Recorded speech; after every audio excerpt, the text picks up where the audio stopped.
Asal mula Danau Toba. Pada zaman dahulu ada seorang petani bernama Toba. Ia hidup menyendiri di sebuah lembah yang landai dan subur. Petani itu mengerjakan sawah dan ladang untuk keperluan hidupnya. Selain mengolah tanah di ladangnya, kadang-kadang lelaki itu pergi memancing ikan ke sungai yang berada tak jauh dari rumahnya. Setiap kali dia memancing, murah saja ikan didapatnya. Karena di sungai yang jernih itu memang banyak sekali ikan. Ikan hasil pancingannya dia masak untuk dimakan.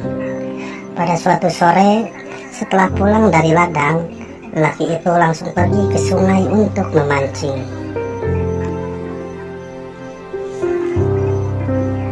Lama kailnya tidak ditarik ikan, ia hampir putus asa.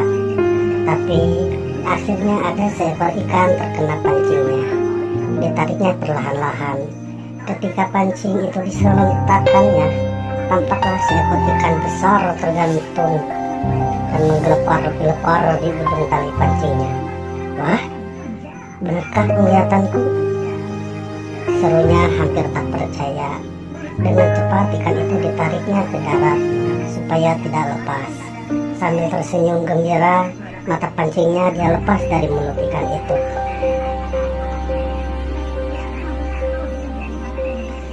Ikan itu dibawa pulang, kemudian diletakkannya ke suatu tempat yang aman. Dia pun masuk ke dalam sungai untuk mandi.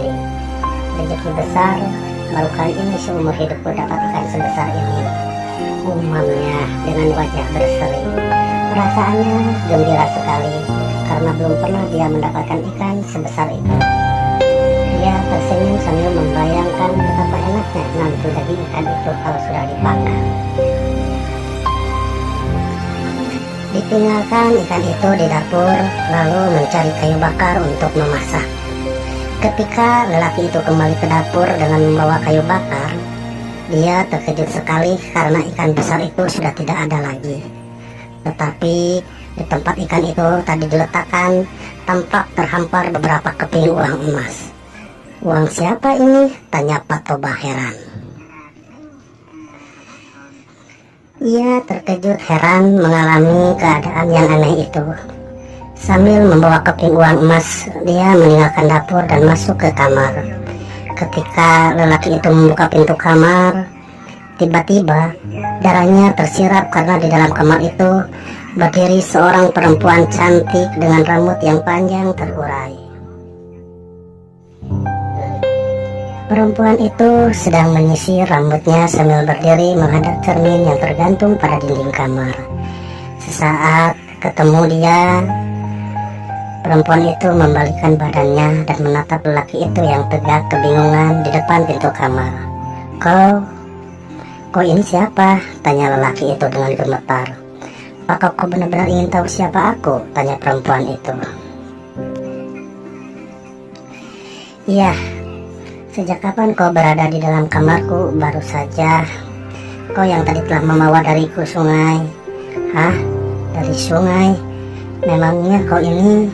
Lelaki itu tidak meneruskan ucapannya.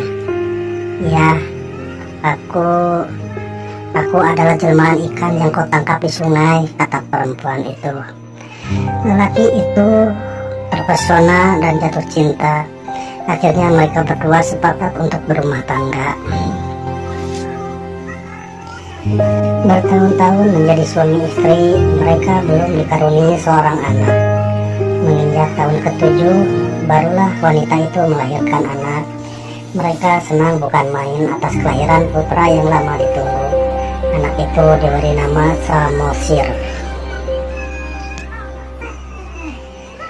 Wanita itu sangat menyayangi anaknya. Demikian sayangnya sang ibu pada anaknya. Tanpa terasa, rasa sayangnya berubah menjadi memanjakan si anak. Hal ini yang mengakibatkan anak itu bergiat kurang baik dan pemalas. Setiap hari pekerjaannya hanya bermain-main saja. Setelah cukup besar, anak itu diajari ibunya mengantar nasi setiap hari untuk ayahnya yang bekerja di ladang. Namun seringkali dia menolak. Saya kan masih kecil, ibu saja yang ke ladang.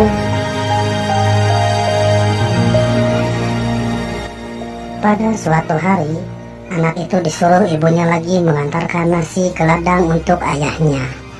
Ia bermaksud menolak, tapi ibunya berkata, "Samosir, kau harus belajar menyayangi dan menghormati orang tuamu." Baiklah Bu."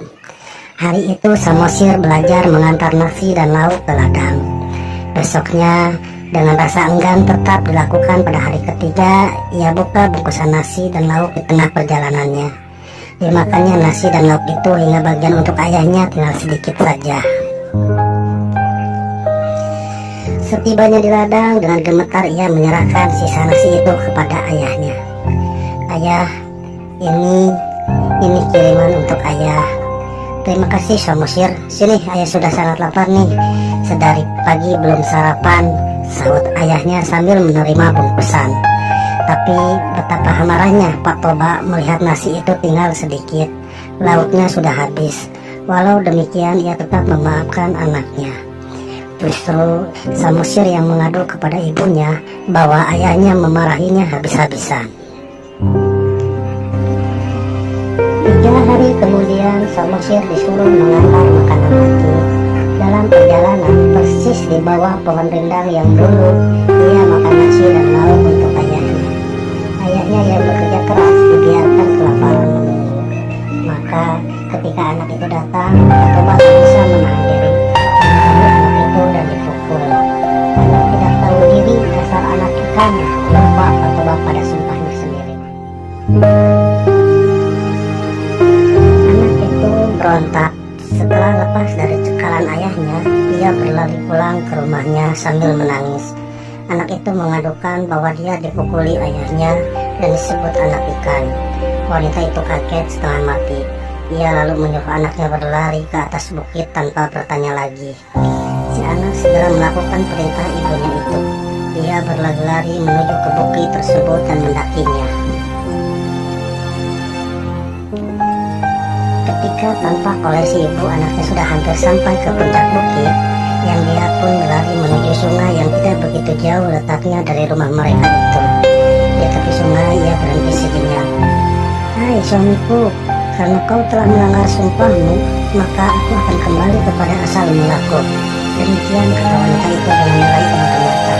Ternyata sebelum menikah, wanita itu meminta Pak Toba berjanji tidak akan menyebut asal usulnya.